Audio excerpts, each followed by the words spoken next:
Why would I just want to have a conversation with you, just you and I get something from it when the value is really held in the fact that others can listen in and they can learn from this as well. My goal here is to constantly be learning. We're best as students in life. If you think you're always going to be the teacher and you know better, then you are missing out big time. It's always staying humble, always staying a student and learning so much as you go. How do we build bigger projects, make more money, have our clients win and get a solution they want, and do it where we both feel good about coming to work each day? In the old days, would see each client as a short-term relationship, right? Hey, I give you what you need, you give me what I need. So I give you a design or a landscape or an outdoor living space, and you give me money in return. The client is only necessary until they pay. And then once they're done, they keep moving on. That's the kind of things that this entire industry is facing and why they're at a 20 to 30% close rate, because they're still seeing it through that same lens. Are you looking to do just enough to get paid, satisfied client, or do you want your client to be standing on the rooftop telling everybody about how great it was to work for you? You may think you're in the landscape business, but today's podcast guest shares the big idea that we're all really in the hospitality business. I'm excited to share that Joshua Gillow, founder of Yes Express and host of the Outer Spaces podcast, will be speaking at the Landscaper Summit on October 10th. And in today's episode, Joshua shares a preview of his presentation and some actionable takeaways to help you deliver a better customer experience. Joshua and I weren't able to personally schedule this interview directly due to some overlapping vacation schedules, so Ramblin' Jackson Sales and Marketing Manager Jamie DuBose will be filling in as a guest host. Jamie, take us away. So first of all, thank you for being here, Joshua. I appreciate you taking the time. For those who may not be familiar with you or have not heard you on some of our previous podcasts, why don't you tell us a little bit about yourself and your journey in the outdoor living industry and how that kind of led you to where you are today? Yep. Well, thank you, Jimmy, for having me on. And I'm happy that we can do this behind Jack's back. I know that we have our little podcast here, which is going to be amazing. But I started out with my mother. She started at age 5, my age 5. And she's like, we're going to start a garden center. So I grabbed my little red wagon when I saw her selling plants. And I went out in the fields and started collecting little rocks and brought them to my customers, my parents' customers. And I would look at selling them for like a quarter. And I was so happy when they would buy them. You know, as a cute kid, you're really, it's easy to sell things. Let's put it that way. And then I graduated up to digging out tiger lilies along the road and started bringing them in. And I was selling them for a whole dollar. Jamie, I was making money Oh because we man, didn't an get, entrepreneur right from the yeah. get-go. And it just came natural. It's like, all right, how can I add value? How can I bring something to people and will they pay for it and all that? So in the garden center, I never got paid to work there. I worked there all the way through age 18. And we never got paid. My brother's about 18 months younger than me. And it's just what you do in the family business. You just work 6 to 7 days a week. And you always had food on the table and plenty of problems to solve, right? That was what it was. So at around age 18, I decided customers were coming in the garden center and asking if my brother and I would start installing things for them. And we're like, well, heck yeah, let's do that.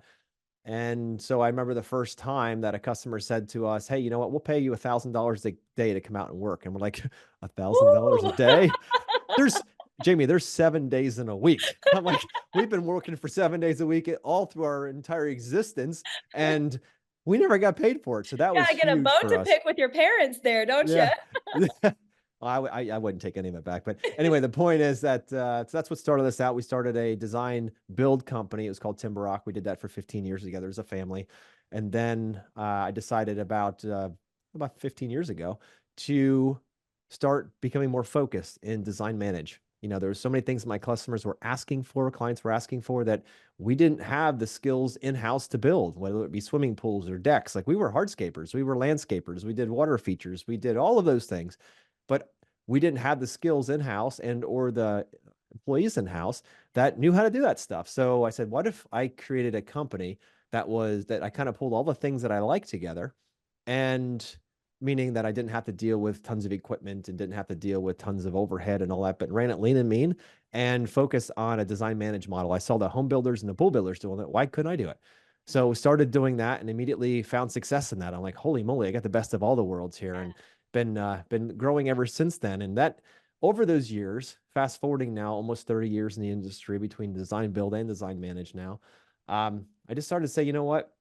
So many good mentors of mine throughout my life in the industry and out of the industry have poured into me. Some charged me, some didn't. And I said, you know, what would it be like to take what I've learned and be able to give back as well? So that's when I started Yes Express Sales Academy to focus more on the one thing that I struggled the most with, which was communication. I was a farm boy from Pennsylvania, right? I was happier just being quiet and out working than I was talking to people. And so I had to break through that seal. And I knew that all my mentors were saying, if you really want to make a difference in the world, you're going to have to learn how to communicate. And so I took that to heart and started Yes Express to help others as well learn what I learned over all those years and how to finally be able to communicate, which then led me to start the Sales Made Simple podcast and be able to share those ideas with people. Because why would I just want to have a conversation with you, just you and I get something from it, when the value is really held in the fact that others can listen in and they can learn from this as well. So why not make this as expandable as possible? So that's my story in a nutshell. And I've been very blessed and highly favored so far. Yes, I love that, Joshua. And I think that that's something that a lot of our audience can relate to as well. We see a lot of businesses that are family businesses that are kind of now being turned over to the next generation. And I don't know, I just think it's really cool. I feel like it means more when it's something that is, deep rooted in your family. And then to have that, like you said, the bit of wanting to share that and expand knowledge and resources within the green industry. So that is awesome. So tell me a little bit about some of the companies that you work for. And I know, like I said, you've worked with a lot of different companies throughout your career. What do you have kind of a story about something that was really impactful that you helped that landscape company kind of work through to kind of see this transformation that you help people with? Absolutely. So I've been very blessed over the last 5 years here with Yes Express and teaching and also learning so much, Jamie. I don't know everything. I will never know everything, right? My goal here is to constantly be learning. We're best as students in life. If you think you're always going to be the teacher and you know better, then you are missing out big time. So it's always staying humble, always staying a student and learning so much as you go. And there's so many. We've coached hundreds of companies around the country now. So blessed for that opportunity. And we see a lot of the guys come in at, 10, 20K projects as an average for them. Mhm. And they get stuck in that rut, right? And they're constantly fighting on price, like worried about their competitors, who's going to grab it from them, and are they going to be able to make their bills, all that kind of stuff. And now a big majority of them, the ones that actually want to roll their sleeves up and do the work, they're closing six-figure projects now and making more money than they've ever made before. And I hear that over and over again. And it's not just the money side. It's because now they're finally working with grateful clients, Mm. clients who actually want them there, that are there to help them. Now, again, that's not every single one, but Mhm. that's the target. That's the goal. How do we build bigger projects, make more money, have our clients win and get a solution they want, and do it where we both feel good about coming to work each day, right? Yes. So Yes. it's so crazy because so many get so focused just on the revenue and they don't think much about the relationship. And Mm. that's what I want to talk more about in what we're going to talk about today, and also through the bigger conversation in a few weeks. Yeah, I love that. Yes, focusing on the relationship versus the revenue, like that needs to be on Yeah. a t-shirt. Yeah. Yeah. I Yeah. love it. So, how does the Sales Made Simple podcast kind of come into this? What kind of topics are you talking about on that podcast, and how does it align with the coaching that you're doing? Absolutely. So it was called, I had a podcast now for the last roughly 3 years. I got almost 200 episodes in, and I get to interview some really cool people around our industry, out of our industry, and talk about things like sales and mindset and business. And recently I've refocused the podcast after about 180 episodes. I refocused the podcast into more of the sales domain because communication is key to all of this. If you can't communicate value to your clients, you don't know how to value stack them, you don't know how to take them through a great life effect and get a sense of why they're doing their project, you can go all day long and talk to 20 or 30 different potential customers and only end up with a handful, if that, that'll say yes to you. So, how can we be most efficient? And that all starts with communication. So, focusing the podcast now on sales made simple, taking something that can seem so daunting, the conversation around sales, and making it much more simplified so that the men and women in our industry that are working their hands to the bone every day can learn how to work a little less and make a little more. I love that. And yeah, I think that sales is one of those things that it seems like it has to be so scripted and so like by this framework and you have to follow these rules when, like you said, it's a conversation. It's two human beings having a conversation that is trying to lead to a mutually beneficial result.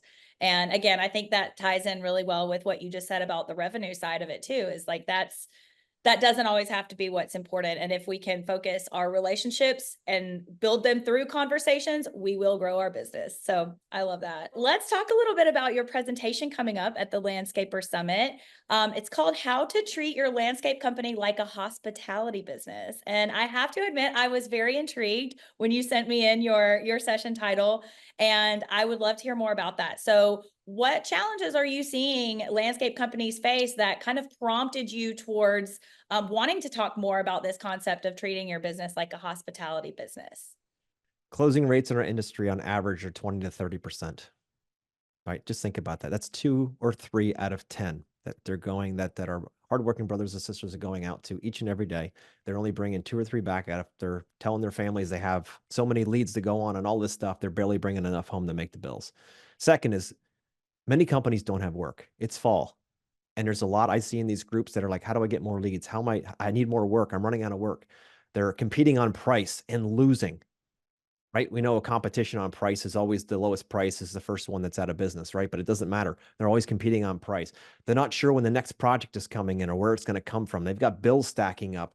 Marketing isn't working the way they hoped it would. They're paying way too much money for new leads, and even those are barely usable, right? They're just like, oh, I have a problem. I need new leads. They go to Facebook, they dump a couple grand a month into it or a couple $100 a month, and they're getting crap leads and chasing them all over society just to try to find that 2 or 3 that might say yes to them and probably haggle them on price. And it's all because we're taught to think about customers and thought about relationships as short term, right? We're Yes. taught, and look, when we get our EINs from the government, right? When we say, hey, we're going to hang our shingle up, we're going to start our company, we get our EINs. I'm still waiting for my packet from the government almost 30 years later that says, here's how you run a business. Here's how you market. Here's what you spend money on. Here's what you don't. Here's a percentage you should be. I'm waiting for that packet, the business, how to run a business packet. No, they just show you how to pay taxes. They make it real easy for that. Mhm. Everything else, we as business owners have to figure out ourselves. And so we're taught by looking around us. What did our fathers do? What did our grandfathers do? What are other businesses doing? What are other people that influence us do? And most of them in the old days would see each client as a short-term relationship, right? Hey, I give you what you need. You give me what I need. So I give you a design or a landscape or an outdoor living space, and you give me money in return. And it's like horse trading, right? Flip, flop, back and forth. It's only the client is only necessary until they pay. And then once they're done, they keep moving on. So that's the old way of sales and of business. And that's the kind of things that this entire industry is facing and why they're at a 20 to 30% close rate, because they're still seeing it through that same lens. Oh my gosh, it's just all transactional, and that is completely opposite of where we need to, or what we need to be focusing on. So, how does treating your landscape business like a hospitality service then impact the customer experience? First of all, for listeners out there, you need to be thinking about what role are you playing in this conversation with your clients. Are you trying to be the hero, like the one that's always the smartest, the expert that talks over your clients, talks at your clients, already tells them what they need, what they want, and what they desire because you know best? Or are you open to becoming the guide or the detective to try to crack the case? What is the best solution for this client? How can I possibly lead them to the best result? And here's the best part, Jamie. Even if it's not something my company does, maybe I am not. Maybe we are not the best fit for this client. And where do we guide them to? Maybe somebody else that you know that focuses in a certain specific thing. Like, for instance, if you're an outdoor living company and you don't do fence in-house, that's great. Who do you know that does? And if a client calls in the front door and says, hey, I need a fence, are you saying, I don't do it, goodbye? Or are you saying, hey, I got this guy, his name's Sam. He does fence all day long. Go work with Sam. The client says, awesome, thank you. And they're going to then relate that success with you because you're helping them, right? So are you the guide or are you the hero? That's number one. Second thing is, are you after just satisfying your customers? Is that your target? Or are you after creating raving fans? Which is it for you? Honestly, listeners, be honest. Are you looking to do just enough to get paid, satisfied client, or do you want your client to be standing on the rooftop telling everybody about how great it was to work for you? That's the difference. That's how treating your business like a hospitality company is going to shift the way your clients work with you and how you see your clients as not a paid check, but an opportunity to impact and have them sell for you.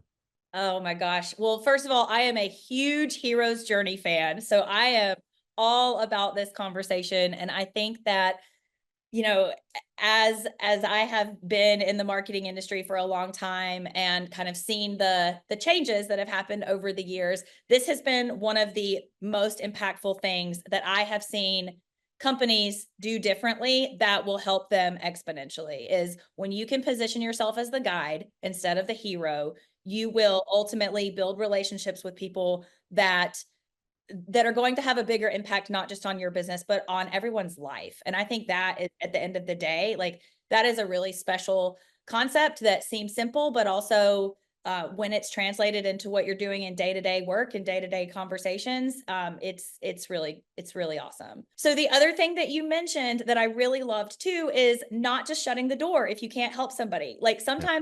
sometimes a no is what's best for the business. But also, the more that we can expand our network and the more that we can, again, be friends with others in the industry so that I can help you and you can help me. And just like you said, create partnerships that are not just beneficial for me or for you, but for, again, the people that we're serving. This is why I think the green industry has such a special thing, and why that networking opportunity or that call with, the other landscape company two cities away or whatever can really make a big difference for everyone. So I'm glad that you brought that up too. So let's talk about an actual example, because I know this sounds, it all sounds great, but can we walk through a typical customer interaction and how doing it this way is different from doing it that way? So when it comes down to the old way of working with customers and thinking about how to approach, let's just say sales for this matter, is to focus on coming in and explaining to the client, telling the client how great you are, being the one that has to usher that information out. Say, all right, Jamie, I'm at your house. Let's just role play this out. Right? I'm at your house and I walk into the front door. I'm like, hey, Jamie, how you doing? I'm so glad you called us. Like, I saw on your intake sheet that you want a new patio, a new seating wall, and a new fire pit out there. We do this all day long. Our fire pits, our walls, and our patios are the best. Absolutely the best by far. Look at our reviews. You can see others think that too. And if you pick us to work with us, we won't be the cheapest, but we are the best. So how does that sound to you? That sounds great. I want the best. I'm going to use it all the time, but tell Right. me more. So that's a possibility, right? Yeah. Let's flip that around. That's more of the old style boiler room kind of, I'm the best. You should be lucky to have me in your house. Please praise the But I ground have that I a walk budget. on. Right. Yeah. But we haven't got there yet because nobody wants to talk about budget. That's a very sacred topic to most. You can tell I'm in Um, sales too, I guess. yeah, exactly. So now we can flip that around. And first of all, I would want to do a lot of this work on the phone before I ever came to your house, but just to keep our example consistent. So I knock on a door, I come in and we sit down. I say, all right, Jamie, so tell me about what isn't working with your backyard right now. Mm. Well, I don't like that there's not enough seating when I have people come over. I don't like that my kids don't have a dedicated play area where they can kind of do their thing. I also would love to spend more time outside, especially when the weather is nice.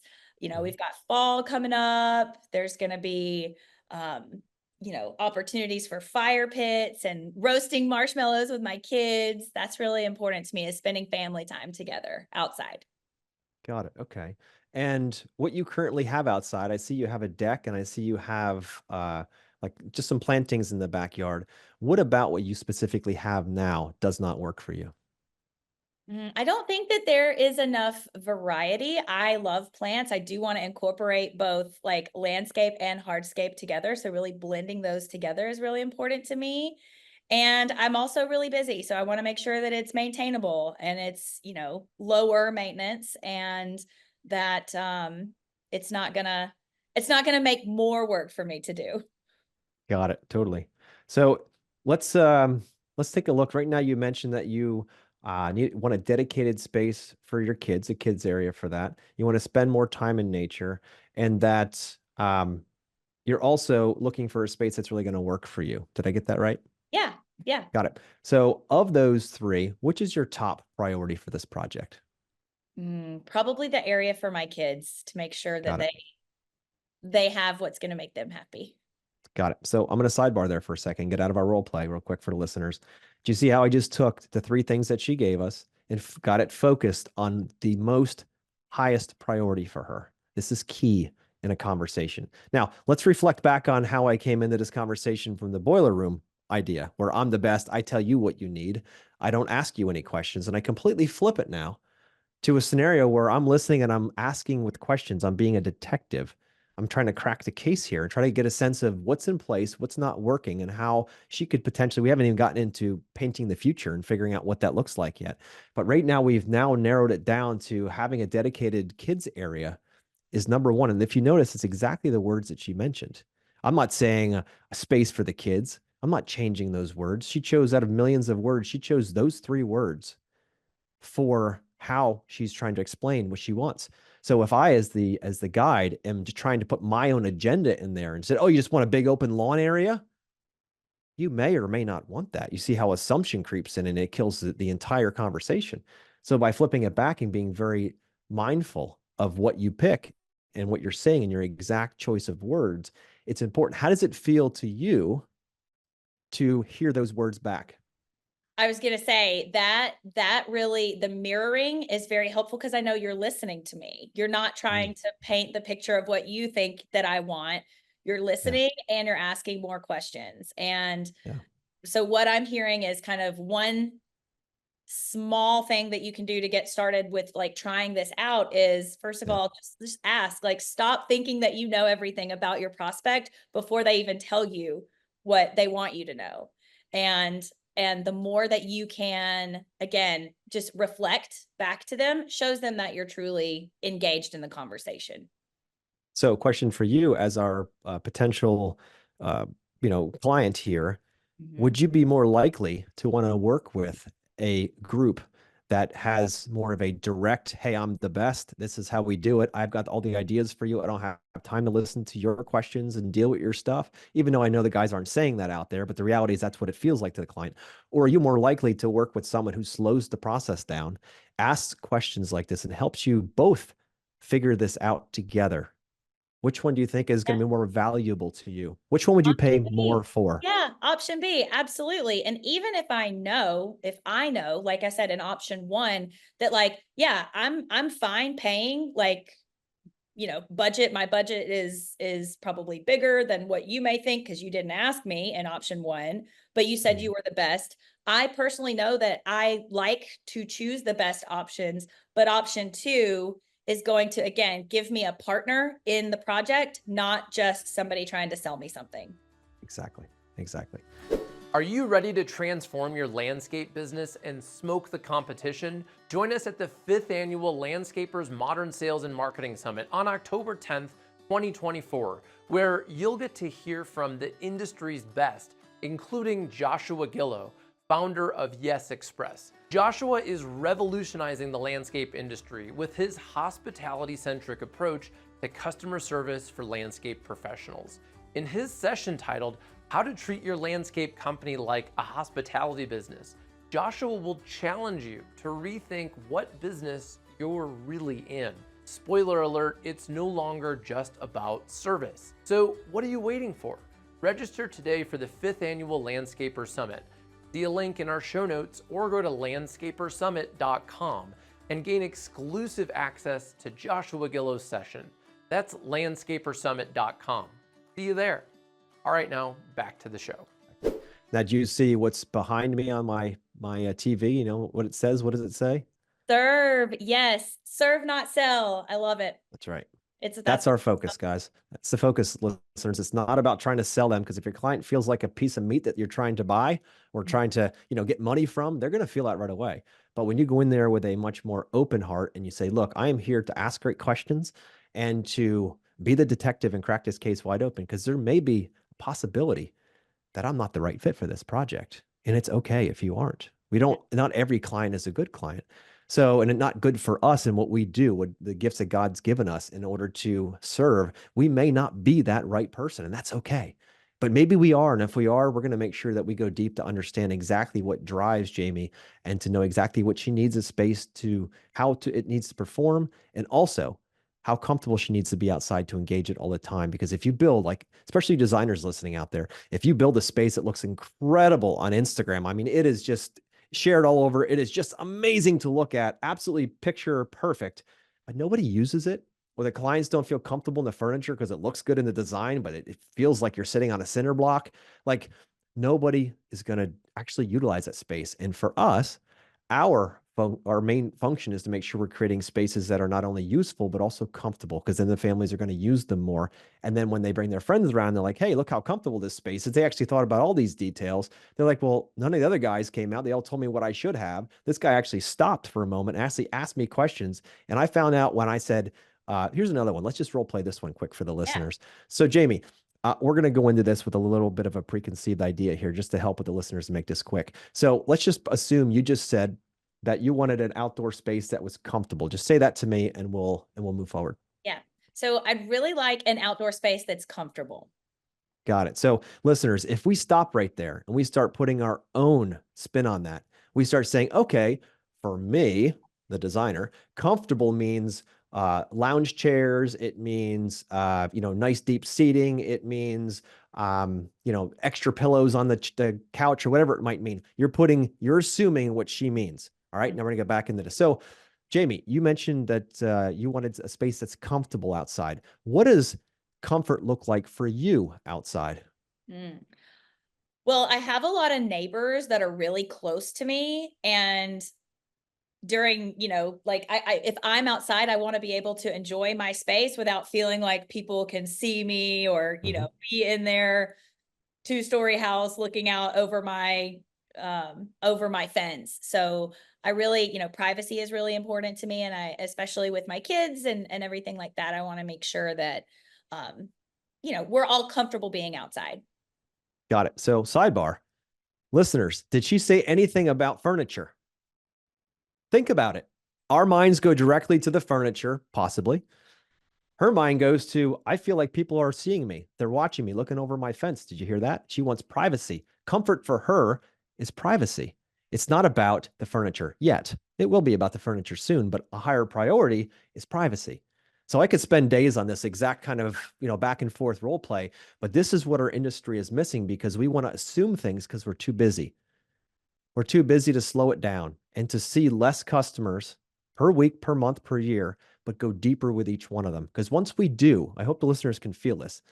Once they do, you go from that focusing on revenue to focusing on that relationship, going from trying to be transactional to being transformational. That's the difference in profitability right there. That's the difference in getting away from a competitive model where you're constantly chasing the cheapest price. It's when you slow it down and you actually care and ask good questions. And I know not all of us are wired to be able to do this. Hell, when I was in the early days of my business, I didn't know how to do this. Like, I was the quiet guy. I was just like, hope my designs sell the work as I can say the least I possibly can. But it's over time, learning, having mentors, having coaches grow. I mean, it has been one heck of a journey, but getting to a point now where I can finally slow it down and ask questions and be totally cool. Here's another good one. Be totally cool saying something, asking a question, and then just leaving silence. Right? There's something about poising and pacing your words, working on your tonality, that really sets the stage for a great conversation and relationship. If you're just trying to fill space, silence with sound all the time, you're doing yourself a disservice. So silence is golden. When you ask a question, you let it lie and let the client respond. They know it's their time to talk. They know it. So I know we kind of got off topic a bit here, but I wanted to share with people, and hopefully they can get some value from this. Yeah, I think that was a great role play too, because I think what's coming up for me is something that, could be actionable for someone listening is, don't be afraid to invoke sensory into your questions. So what do you want to see, hear, feel like? How do you want to feel? And I would imagine that is something that they may not be as comfortable with at first, but again, as the prospect talking to somebody who I'm about to pay, thousands upon thousands of dollars to for this wonderful outcome that I want to know that we're in alignment with those sensory elements as well. And when you were talking about the couch cushions and all of that, that's such a great point to remember, especially in outdoor living. The biggest thing, listeners, is don't assume. because it's built right into the word. You make an ass out of you and me. So don't Yeah. assume. And it's something that men specifically do well. We don't want to ask the questions or take the time because we know what we know. We're professionals. We've been doing this forever. We know the right path forward. But honestly, you don't. You might know how to do it, but you don't know what to do yet. And that's the thing. That's exactly what we teach in our sales courses is how to ask better questions, how to systemize this, how to do this so that everyone in your team could do this. Imagine having a team that was always asking questions and the clients were just opening up left and right. And it's amazing when they open up their hearts, how they open up their checkbooks too. Yeah, that's such a good point. I know I Yeah. do. Yep.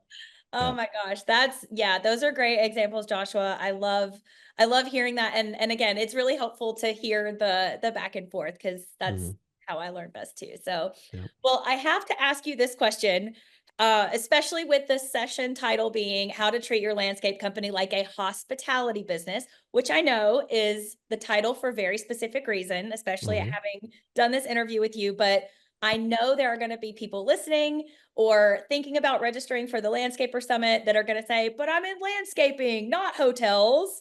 How is this going to apply to them? Well, before I answer that, I'm going to share a short story.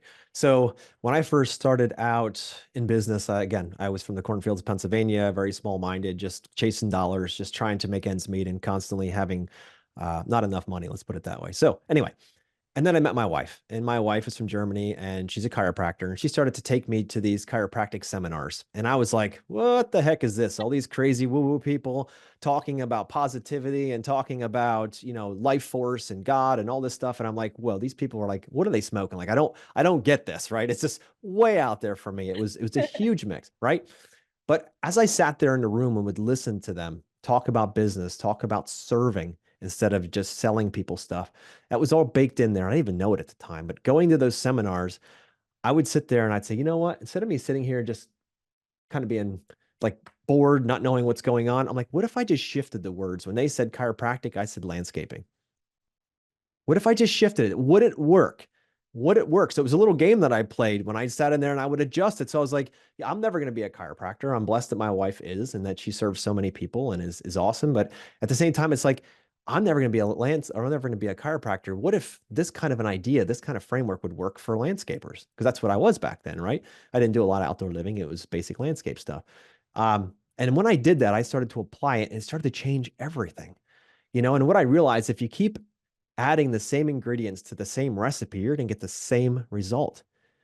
But when you get a new cookbook and you start looking through it with a different set of lenses, now you can go from making that chicken parm like you've always made it to making something that'll blow your mind, but it's still chicken parm, right? So it's being able to see it through there and realize you don't have all the answers and that others that have been through this journey of life before you, they have things to teach. And again, being that student, right? That's what it is, being a humble student your whole life and never feel like you know everything because you certainly do not.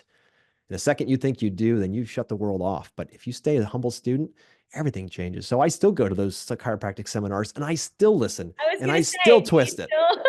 I still do because there's so much to be learned in Yeah. there. Same like if you're reading a book and the book is about some other type of business, maybe it's about some tech company, and you read through like, I'm not a tech company, I'm a landscape company, so none of that stuff really applies to me. Bullshit. There Mhm. are so many things to learn in that book that you could apply. You just have to have some creativity. And I know our industry is full of very, very creative people. So it's about breaking that wall down and thinking like, oh, they're talking a language I don't understand. It doesn't apply to me. It does apply to you. And there's so many nuggets out there to learn if you're just willing to open up. Yes, I agree. And that's why, it is so important to look at other industries. And we can learn some of the biggest business lessons from looking at how other completely different industries are doing things and take that back. And yeah, I've seen that time and time again for myself. I've seen that time and time again, for other clients. And it's true. It is definitely true. We're gonna never stop learning, or we shouldn't have the mindset of never wanting to stop learning, I think is what it comes down to. Yeah. So we have talked about a lot. I just want to pause here and give people, if they're like, where do I even start? What is one actionable step that they can take right now to start shifting their business approach towards more of this hospitality mindset? Okay, so the simplest path forward is to slow down, pre-qualify your leads coming in, and start asking better questions. That's really what it is. It's going asking yourself the deep, hard question is, are you driven by only the dollar, or do you really want to have a bigger purpose in life and serve other people and the gifts that God has given you? Um, and then if that answer is yes, you want more, then the first step would be to slow down, to start looking at your list of leads that you're going to go out to and think about what kind of questions can you ask them in order to make sure you're going out to meet the right one. With the average of 20 to 30% closing in our industry, um, there's a lot of room for improvement. And my ultimate goal in all of this is to help our industry reach a 75% or higher closing rate. That is my ultimate goal. That's what God's put in my heart to do. And it's not because I want to be famous for doing it. It's nothing about that. It's the fact that I struggled for so many years to close 20 and 30%. And once I learned how to close, and we're closing now in my design managed practice, 100% of our design leads and over 90% of our construction leads. And the reason why I don't say that to try to impress you, I say it to impress upon you the idea that when you slow things down and you start working with the right clients and you know how to pre-qualify and ask questions and take them on a journey, kind of like we're working on here, it changes the game. Yes. Oh, that's a great answer. That is such a great answer. And I wholeheartedly agree. So I would be remiss though if we didn't set a goal, but then not have a way to measure success. So Yep. how can companies start measuring success after they've implemented these changes? Like maybe are there some KPIs, or what should they be watching to see, oh wow, this is working, aside from the close rate? Because I think that one is like, you know, that one makes total sense. But what maybe are some other points that they should be looking out for? Yeah, so that's an excellent question, and actually leads into what I'll be talking a lot about when I come in with Jack here in a couple of weeks. It's what we call LSR.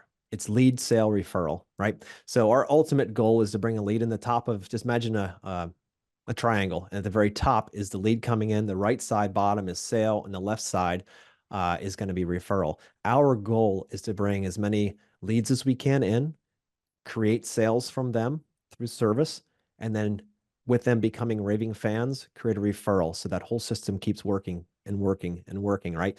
So it's a very simple system that I'll teach there about how to track that KPI, to track the leads coming in, the sales going out, and the referrals coming back in, that whole system. And that's a very simple thing for any business owner to be able to track as well. And if you have, I'm giving a little bit of a teaser here. Yes. You. So if you have 10 leads coming in and you're only selling 2 or 3 industry average, and you have possibly 1 referral from that, I'm going to be generous, 1 referral from that, Yeah. that entire system, think about it. How efficient is that with your time and with your resources? If you have 10 coming in, 2 to 3 sales, and maybe 1 referral. Dang. There's so much opportunity though. Yeah. So much There is. more opportunity. But it's a matter of looking at it on a chart that way and say, okay, we know why, how do I go from 10 leads coming in to maybe 8 or 9, 7, 8 or 9 becoming sales? What is missing? That's the bigger question. What am I not doing? So is it bad leads? Let's just assume they're working with you guys. It's probably not bad leads, right? They're good leads coming in. So now it's like, what are we not doing as a company to demonstrate, not tell, but demonstrate our value? What is it? So if it's if you got 10 coming in and you've got 7 or 8, let's just say 9 for craziness, right? 7, 8 or 9 leads coming in, Right. or leads turning into sales. The difference between that is something, and I'm going to get deep into that in our talk with Jack. I don't want to get there too far with the guys. Yeah. Everyone's listening now. I'm trying to give you a little bit of a cliffhanger here. Absolutely. And then Yes. it also goes from sale to referral. So if you have those, say, let's just call it 8 sales out of 10 leads, how many referrals are you getting? And there's different strategies you plug into these different gaps in order to make sure that you can increase the likelihood of that lead turning into a sale. And a lot of it's systems and processes. We'll go through that. And then also, how do you take a sale to referral? Because when they're a referral, now they're becoming a raving fan. Jamie, if that's our focus as a business, to create a 10, a 10, and a 10, ideal world, I know that's crazy, but ideal world, if that is our target, we need to figure out where our deficits are. Yes. Where are we not showing up as a company to our clients in order to be able to bring them all through that?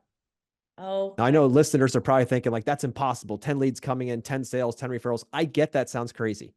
but you've got proof. Like I said, you've worked with like hundreds of landscape companies, outdoor living companies. Like this is a proven process. This is a proven system. And what I'm hearing is that when they register and attend your session at the Landscaper Summit, they are going to have what they need to get started on that path to 75, 80% close rates. That is correct. If you are listening and you're like, hey, I want to make this change, I want to make this shift, you can always start with how you see the entire process. Why are you here? What are you doing? And start with that and realize that if you aren't focusing on building relationships and you're only focusing on revenue, then you will always be fighting price in the battlefield.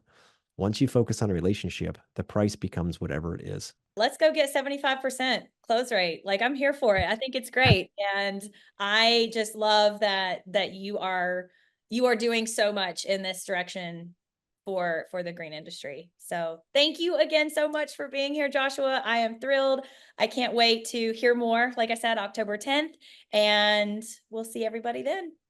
Treating your landscape company like a hospitality business is a key strategy to adapt to increase your sales, referrals, and retention, which is why I invited him to speak. So save your seat at landscapersummit.com and see our show note for a link to that, as well as Joshua's website. If you enjoyed this conversation, make sure you like this video and subscribe to get weekly sales, marketing, and leadership content to grow your snow and landscape business. My name's Jack Jostes, and I look forward to talking with you next week on The Landscaper's Guide. The other thing that I love that you said too was, hold on, I just lost my train of thought. What was it? Oh my gosh, I was going to say, okay, well, we'll obviously edit this out.